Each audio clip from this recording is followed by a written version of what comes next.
বন্ধুরা, আপনারা কেমন আছেন? আশা করি খুব ভালো আছেন। আজকে একটা নতুন রেসিপি নিয়ে চলে আসছি, সাজনা পাতার বড়া। তো চলুন, এই দেখুন গাছ থেকে কিন্তু সাজনা পাতাগুলো পেরে নিচ্ছি। বন্ধুরা, সাজনা পাতার বড়ার রেসিপিটা পুরো তো দেখে নিন কীভাবে আমি বানিয়ে খাই। তো আপনারাও কিন্তু চাইলে এভাবে বানিয়ে খেতে পারেন, খুবই ভালো, সুস্বাদু আর খুবই উপকারী। তো চলুন পুরো রেসিপিটা দেখে নিন।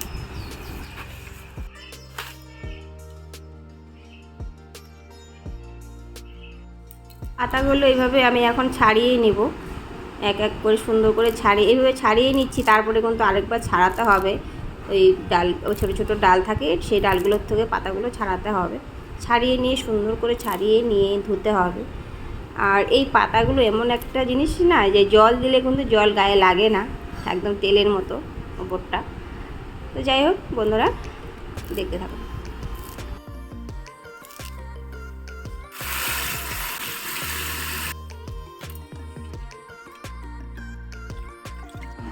এদিকে দেখুন পাতাগুলো ধোয়া হয়ে গেছে, সাজনা পাতাগুলো। এখন এক এক করে আমি দিয়ে দেব বড়ার যা যা লাগে। এখানে দিয়ে দিচ্ছি 3 চামচ চালের গুঁড়ো, দিয়ে দেব বেসন 1 চামচ, দেব 4 চামচের মতো, 2 চামচ দিলাম, 3 চামচ,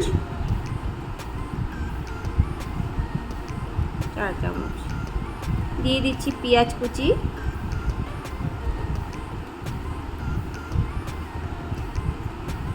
দিয়ে দেবো লঙ্কা কুচি, দিয়ে দেবো ধনে পাতা, নুন, হলুদ দিয়ে দেবো। এখন সুন্দর করে একটু একটু জল দিয়ে মেখে নেব। আর জলটা কিন্তু আস্তে আস্তে দিতে হবে, একবারে দেওয়া যাবে না, মাখতে হবে আর দিতে হবে। এদিকে দেখুন মাখা হয়ে গেছে। এখন আমি কড়াই বসিয়ে দেব।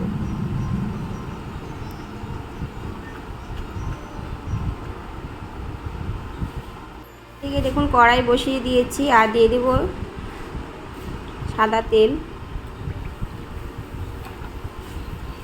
সূর্যমুখী তেল দিয়েছি।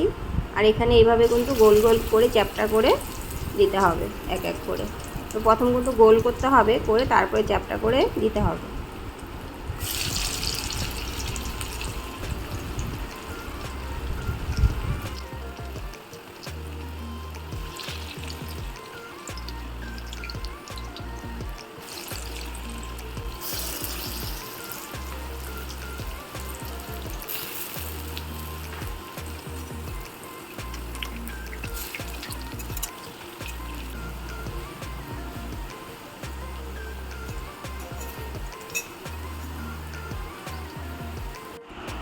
তো বন্ধুরা, সাজনা পাতার বড়ার রেসিপি একদম রেডি। দেখুন কত সুন্দর লাগছে না দেখতে, খেতেও কিন্তু দারুণ হয়েছে, খুব সুন্দর হয়েছে খেতে। আপনাদেরকে একটা দেখিয়ে দিচ্ছি। বন্ধুরা, রেসিপিটা কেমন হয়েছে কমেন্ট করে বলবেন। আর নতুন বন্ধুরা যারা আছেন তারা সাবস্ক্রাইব করে দেবেন, পাশে থাকবেন সবাই। আপনারা খুব খুব ভালো থাকবেন, সুস্থ থাকবেন।